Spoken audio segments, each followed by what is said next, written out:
Bonjour les amis, donc nous sommes cette semaine à Parashat Tetzavé. Donc dans la Parasha, encore une fois, on continue donc dans le même ordre d'idées que la Parasha de la semaine dernière, c'est-à-dire que on fait des ustensiles encore pour le Mishkan.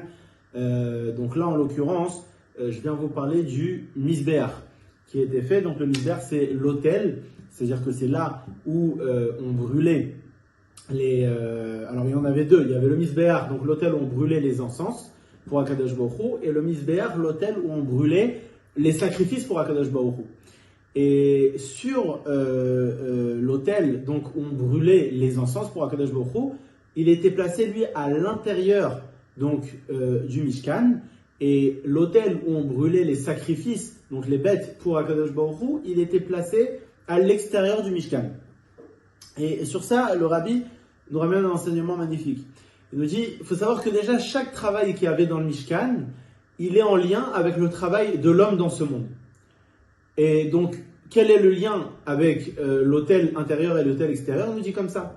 L'autel extérieur, il représente le travail que l'homme il doit faire avec la matérialité dans ce monde. Donc pourquoi? Parce qu'un korban, donc un sacrifice, c'est une bête. Une bête, elle est donc matérielle. Et en la brûlant, il y a Reach Nichoach Lachem, il y a une odeur agréable qui monte pour Akadosh Baruch Hu. Donc on en a fait de la spiritualité, on en a fait quelque part un cadeau pour Akadosh Baruch Hu.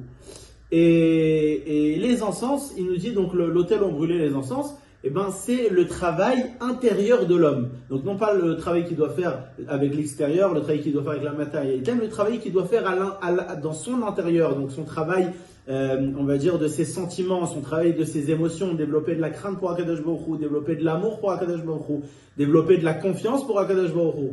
Et le Rabbi nous dit un enseignement magnifique. Il nous dit pourquoi donc l'autel qui fait référence au travail avec la matérialité, il était dehors, et celui qui fait référence avec le travail intérieur, il était donc dedans. Tout simplement parce pour qu'un juif il soit en bonne santé, sa nature doit être telle que tout ce qui est attrait à ce monde et à la matérialité, ça touche seulement son extérieur. Mais son intérieur, il reste toujours en lien avec Akadosh Baruch Hu. Et ça, c'est le message de notre paracha. Donc l'autel qui était en lien avec les sacrifices, là on brûlait les sacrifices matériels, il était à l'extérieur, donc ça représente le travail du juif envers la matérialité, et donc qui doit faire ce travail seulement avec son extérieur, mais sans que ça touche son intérieur, représenté par l'intérieur, l'autel qui était, donc l'autel des encens qui était à l'intérieur du Mishkan, et donc qui représente les sentiments du juif, que ces sentiments en fait ne doivent pas être dérangés par son travail extérieur. Et le deuxième point aussi qu'on voit par rapport au travail du Mishkan, c'est que dans le Mishkan, le seul qui pouvait donc faire brûler les sacrifices, etc., c'était le Kohen Gadol. Enfin, le Kohen Gadol. Le Kohen, en général, les Kohanim en général, ils pouvaient donc faire ces sacrifices. Et on dit que dans le temps de la Galoute, on fait donc 3 prières par jour pour en fait remplacer ce travail-là des sacrifices qu'il y avait donc dans le temple. Et ces prières-là, il se trouve que tout le monde peut les faire. On n'a pas besoin d'être Kohen. Tout le monde, non pas seulement tout le monde peut les faire, mais tout le monde doit les faire. Et donc regardez comment Akadosh Baruch Hu, il a été miséricordieux envers nous. Parce que avant, les seuls qui pouvaient faire ces sacrifices-là, c'était les Kohen.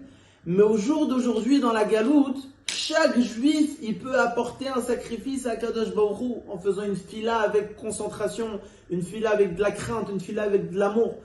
Et donc ça, c'est la grande miséricorde qu'Akadosh Baruch Hu nous a fait dans cette Galoute, qu'on peut faire aussi ce travail que le Kohen, que seul le Kohen pouvait faire à l'époque du Temple.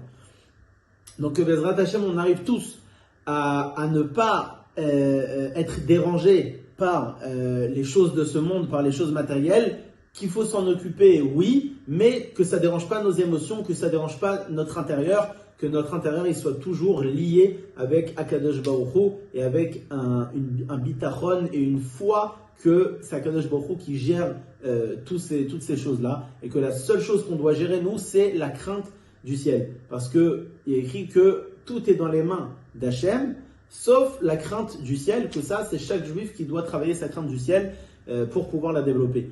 Donc je vous souhaite à tous un très très bon Shabbat et qu'on mérite tous de recevoir un Mashiach.